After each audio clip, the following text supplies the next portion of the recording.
You now have some cycle patterns you can look at. I want you to be able, when you're talking to someone face to face, okay, to be able to, once you figure out what cycle they kind of use, and to do the following. Number one, I want you to identify the ingredients in the cycle. Let them tell you what are the ingredients. Is it the way I'm getting dressed? Do I take a shower? Do I wear particular clothes? Do I have particular things? What are the ingredients that are involved in my addictive cycle? Like for Joe. Joe might be someone who he likes to expose. So his ritual is getting in his car after hours, driving to certain parts of the neighborhood, maybe a college campus, finding a young lady who's by herself, and then exposing himself and seeing what kind of reaction he gets, and then depending on the reaction, he will either continue the behavior or discontinue the behavior.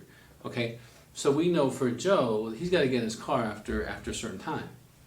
Well, that's important information. We know he's got to drive a certain place. That's important information. So setting up boundaries for Joe would be very, very helpful. Now, it also could be that you're dealing with Janet. Janet might be, her ritual might be lying to her husband where she's going.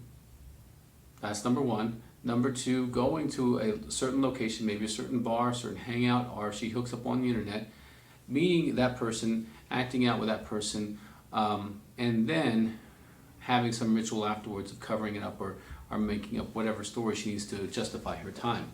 Now, every addict has some ingredients in their addiction.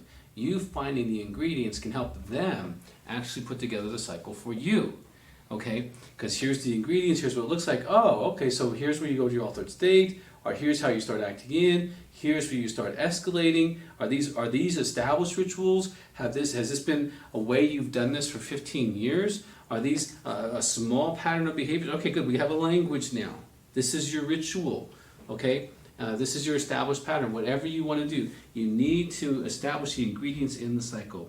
Number two, define the language that the client uses. Now, this is something that clinically you learn on the job, so to speak, but I find it very, very helpful, especially in dealing with the cycle, to utilize the paradigms that the addict actually uses for themselves. Okay? They feel dirty during, they feel clean after they take a shower, they have ritual taking a shower afterwards, or they have certain kind of languages of kind of the plane taking off, okay? The car going down the strip. They use certain word pictures and say, okay, so where's this car going? Okay? Stick with the language that they're using. You know, you have your own language and your own world experience, but try to get into the language of them. Because, like, suppose Janet is, she hooks up at the gym. So the first thing she's got to do is she's got to get into that kind of tight bra and shorts and things she does. And so you got to say, okay, now how do you feel when you're in those clothes? I feel sexy. I feel desirable. I feel voluptuous. I feel like I am in control of every man's eyes who walk in that place. Well, there could be some narcissism there, but you don't have to deal with that.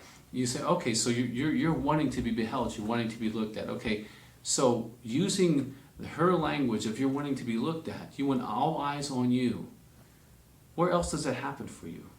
Well, nowhere. Oh, okay, so this is a need you have that's not being met, and it's being met in your addiction. See, I'm using Janet's language to find out for her the Does someone you love suffer from drug addiction?